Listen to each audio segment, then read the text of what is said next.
ఓం గం గణపతయే నమః. ఓం శ్రీమాత్రే నమః. వీక్షించేటటువంటి ప్రేక్షకులందరికీ కూడా ఆదిత్యాది నవగ్రహ దేవతల యొక్క అనుగ్రహము, పార్వతీ పరమేశ్వరుల యొక్క అనుగ్రహము కలుగ్గాక. ఓం వక్రతుండ మహాకాయం కోటి సూర్య సమప్రభం నిర్విఘ్నం కురు మే దేవ సర్వకార్యేషు సర్వదా. ఓం సర్వమంగళ మాంగళ్యే శివే సర్వార్థ సాధికే శరణ్యే త్రయంబికే దేవి నారాయణి నమోస్తుతే. శ్రీ లక్ష్మీ గణపతయే నమః. ఇప్పుడు మనకి సెప్టెంబర్ 1 నుండి సెప్టెంబర్ 30 వరకు ఈ మాస ఫలితాలు. ముఖ్యంగా ఈ సెప్టెంబర్ మాసంలో మనకి అంతకుముందే గణపతి నవరాత్రులు ప్రారంభమైనవి. ఈ సెప్టెంబర్ 6వ తేదీన మరి స్వామివారి యొక్క నిమజ్జన కార్యక్రమాలు పూర్తవుతున్నాయి. 7వ తేదీన మనకి రాహుగ్రస్త సంపూర్ణ చంద్రగ్రహణము రాత్రిపూట ఒక 3:30 గంటలు సంభవిస్తోంది. అట్లాగే సెప్టెంబర్ మాసంలో మరి సంకష్టార చతుర్థి, మాస శివరాత్రి, అట్లాగే 22వ తేదీ సెప్టెంబర్ 22వ తేదీన అమ్మలగన్న యమ్మ ముగురమ్మల మూలపుటమ్మ మరి ఆ మహాకాళి, మహాలక్ష్మి, మహాసరస్వతి అయినటువంటి త్రిమూర్తి స్వరూపిణి అయినటువంటి ఆ అఖిలాండ కోటి బ్రహ్మాండ నాయకి అయినటువంటి శక్తి స్వరూపిణి, శక్తి దేవత అయినటువంటి దుర్గాదేవి అమ్మవారి యొక్క శరన్నవరాత్రి, శ్రీదేవి శరన్నవరాత్రి మహోత్సవములు ప్రారంభమవుతున్నాయి. కాబట్టి ఈ భాద్రపద మాసం ప్రారంభమై మధ్యలో అమ్మవారి యొక్క నవరాత్రులు ప్రారంభమై శరదృతువు ప్రారంభమవుతుంది. ఇప్పుడేమో వర్ష ఋతువు.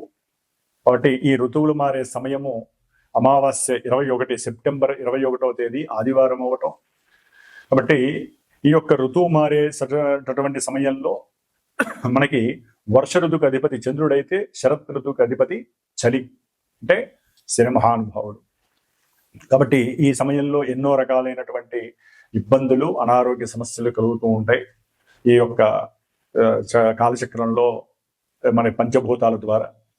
కాబట్టి మరి అంతరిక్షంలో గ్రహాలు ముఖ్యంగా రాశి చక్రంలో ఈ సెప్టెంబర్ 13వ తేదీన కుజుడు ఇప్పటి వరకు మేషరాశి నుంచి కన్యారాశిలో ఉన్నవాడు మనకి తులారాశిలోకి సొంత నక్షత్రంలో అడుగు పెడతాడు. అట్లాగే సెప్టెంబర్ 14వ తేదీన కర్కాటక రాశిలో ఉన్నటువంటి శుక్రుడు గ్రహము సింహరాశిలోకి అడుగు పెడతాడు. సెప్టెంబర్ 15వ తేదీన మరి బుధుడు వ్యాపారకారకుడు, బుద్ధికారకుడు, ఆయన సింహంలోంచి కన్యలోకి అడుగు పెడతాడు.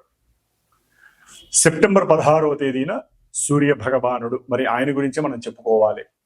సూర్యుడి నుంచి అన్ని గ్రహాలు తిరుగుతాయి. సూర్యుడే ఆరోగ్య ప్రదాత, సూర్యుడే జీవకారకుడు. తిన్నదరగాలన్నా ఆయన యొక్క అనుగ్రహం ఉండాలి. మరి ఆయన తన యొక్క స్వక్షేత్రంలో ఉన్నవాడు సెప్టెంబర్ 16వ తేదీన కన్యారాశిలోకి వస్తున్నాడు. సొంత నక్షత్రంలో ఉండి అడుగు పెడుతున్నాడు. కాబట్టి ఈ విధంగా మనకి మాస గోచారంలో ఈ 4 గ్రహాలు రవి, బుధ, శుక్ర, కుజగ్రహాలు ముఖ్యమైనటువంటివి. ఈ 4 గ్రహాలు మనకి ఈ మాసంలోనే 13, 14, 15, 16 తేదీల్లోనే మారుతున్నాయి రాసుల్ని. మిగతా గ్రహాలు గురుడు మిథున రాశిలో ఉన్నాడు, ఆయన అక్టోబర్ 20 వరకు ఉంటాడు. ఆ తదుపరి మనకి శని భగవానుడు వక్రించి నవంబర్ ఎండింగ్ వరకు ఉంటాడు మీనరాశిలో. రాహువు చూస్తే కుంభరాశిలోనే ఉన్నాడు, కేతువు చూస్తే సింహరాశిలో ఉన్నాడు. కాబట్టి ఈ విధంగా కాలచక్రంలో మనకి గోచార చక్రం ఈ విధంగా కనపడుతోంది మనకి. మరి ఈ యొక్క సెప్టెంబర్ 22వ తేదీన దుర్గాదేవి శరన్నవరాత్రి ఉత్సవాలు ప్రారంభమై అక్టోబర్ 2వ తేదీన దాదాపుగా 10 రాత్రులు, దశరాత్రులు అమ్మవారికి నవరాత్రులు కాస్త 10 రోజులు గడుస్తున్నాయి. 11వ రోజు కూడా జరుగుతోంది. కాబట్టి 11 రోజులు అమ్మవారు మనకి దివ్య భిక్షని అందజేస్తోంది. అమ్మవారిని స్తుతించడానికి, అమ్మవారి అలంకరణలు చూడటానికి, అమ్మవారి యొక్క నామస్మరణలో మన నోటితో ఉచ్చరించడానికి యజ్ఞ యాగాదులు, పూజలు, పునస్కారాలు, ప్రసాద నివేదనలు, ఇట్లా అమ్మవారికి సమర్పించేటటువంటి అన్నీ కూడా మళ్ళీ మనకి అమ్మవారు మనకి ఇచ్చేటటువంటి యోగ్యకరమైనటువంటి కాలాలు ఈ సెప్టెంబర్ మాసంలో మనకి 11 రోజులు అక్టోబర్ 2 వరకు నడుస్తుంది. కాబట్టి ఆ అమ్మవారి యొక్క దివ్య మంగళ స్వరూపము, ఆవిడ యొక్క దివ్య అనుగ్రహము ప్రపంచానికి, అట్లాగే భూలోకం మొత్తానికి, అంతరిక్షంలో ఉన్న గ్రహాలన్నిటికీ ఆవిడ యొక్క శక్తి ప్రసాదింపబడి మనందరి చేత పూజలు అందుకున్నటువంటి అమ్మవారు మళ్ళీ మనకి జ్ఞానభిక్షని, మోక్షభిక్షని, ఇక్కడ భూమి మీద మనం బతకడానికి కావలసినటువంటి అన్ని రకాలైనటువంటి భిక్షలని అందచేయాలని కోరుకుంటూ, అందరినీ ఆశీర్వదిస్తూ, ఈ సెప్టెంబర్ మాసంలో ఏ రాశుల వారికి ఏ విధమైనటువంటి ఫలితాలు గోచరిస్తున్నాయి, మేషరాశి నుంచి మీనరాశి వరకు ఏ ఫలితాలు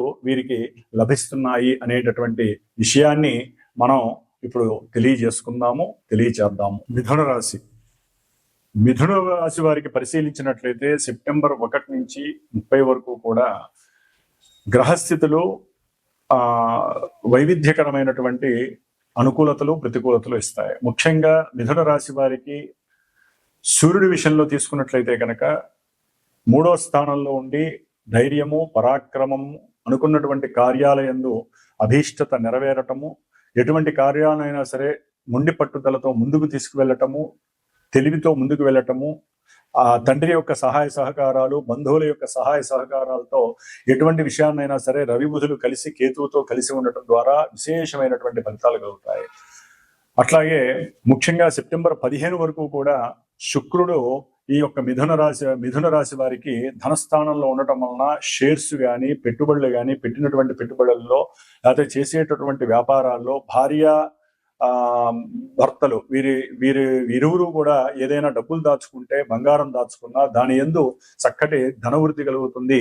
కుటుంబంలో వీరికి సఖ్యత కలుగుతుంది. భార్యతో ఎనలేని ఆనందాన్ని పొందే అవకాశము మిథున రాశి వారికి సెప్టెంబర్ 15 వరకు జరుగుతుంది.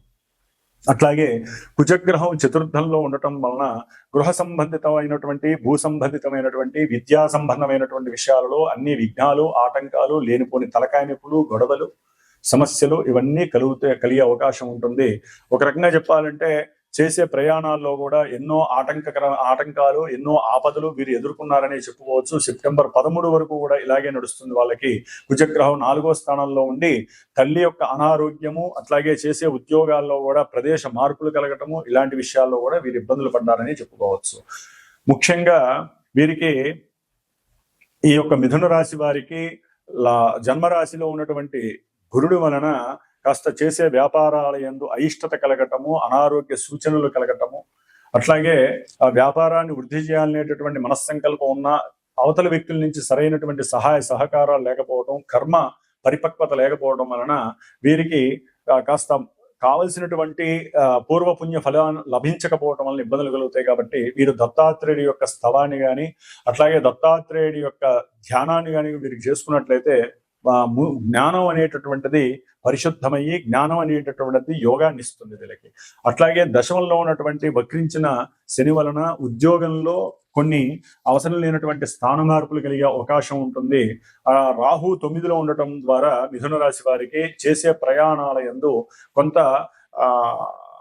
అనుకూలత లేకపోవటము, ఉన్నటువంటి అనారోగ్యము కలగటం ద్వారా ప్రయాణాలు పోస్ట్పోన్ అయ్యేటటువంటి అవకాశము, ప్రయాణాలకి విఘ్నం కలగటము, ప్రయాణాల యందు కొన్ని సమస్యలు కలగటము, తండ్రి యొక్క ఆదరణ లేకపోవడం వలన మిథున రాశి వారు కొంత ఇబ్బందులు పడే అవకాశం ఉంటుంది.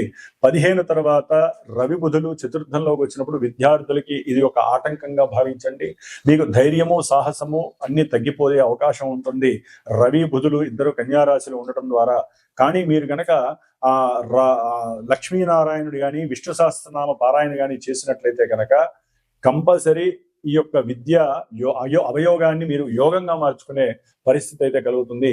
కుజుడు పంచమంలో ఈ సెప్టెంబర్ 13 తర్వాత మారినప్పుడు మిథున రాశి వారికి మనోవిజ్ఞానము తగ్గుతుంది. చేసే కార్యాలయందు ముఖ్యంగా భార్యాభర్తల మధ్య ఏకాగ్రత లేకపోతే ఏకీభావం అనేటటువంటి ఏకభావ యొక్క శక్తి తగ్గుతుంది. సంతానపరమైనటువంటి ఎన్నో సమస్యలు, వాహన పరంగా వారితో కొన్ని ఇబ్బందులు కూడా కలిగే అవకాశం మిథున రాశి వారికి ఉండే అవకాశం ఎక్కువగా ఉంటుంది. ముఖ్యంగా బుధుడు చతుర్థంలో ఉండటం ద్వారా ఏదైనా తండ్రి యొక్క ఆస్తిపాస్తులు అమ్మకం విషయంలో కానీ, కోర్టు తగాదాల విషయంలో కానీ వీరికి అనుకూలత కలిగేటటువంటి అవకాశము ఈ బుధగ్రహం సెప్టెంబర్ 14 తర్వాత రావటం వల్ల జరుగుతుంది. కాబట్టి శుక్రుడు 3వ స్థానంలోకి వచ్చినప్పుడు గవర్నమెంట్ పరంగా సహాయ సహకారాలు లభించటము, అట్లాగే సంతానపరమైనటువంటి సహాయ సహకారాలు వీళ్ళకి లభించటము, లలిత కళల్లో వీరికంటూ ఒక ప్రావీణ్యత గుర్తింపు లభించటము, దాని ద్వారా విశేషమైనటువంటి ధన రాబడి కలగటము, ప్రయాణాల యందు ఇష్టత కలగటము, భార్యాభర్తలు అనుకోకుండానే వీరు దూర ప్రాంతాలకి కొత్త ప్రదేశాలకు వెళ్ళి ఆనందాన్ని కలిగించడం, బంధుమిత్రుల యొక్క సమాగమం జరగటం అనేటటువంటిది మిథున రాశి వారికి సెప్టెంబర్ 15 తర్వాత కొన్ని ప్రతిచర్యలు, కొన్ని చర్యలు మంచిగా జరుగుతాం, కొన్ని అనుకూలమైనటువంటి ప్రతికూలమైనటువంటి పరిస్థితుల మధ్య మిథున రాశి వారికి జరుగుతుంది. కాబట్టి ముఖ్యంగా వీరు లక్ష్మీనారాయణను ఆరాధించండి, అంతా శుభమే జరుగుతుంది. ఓం గం గణపతయే నమః.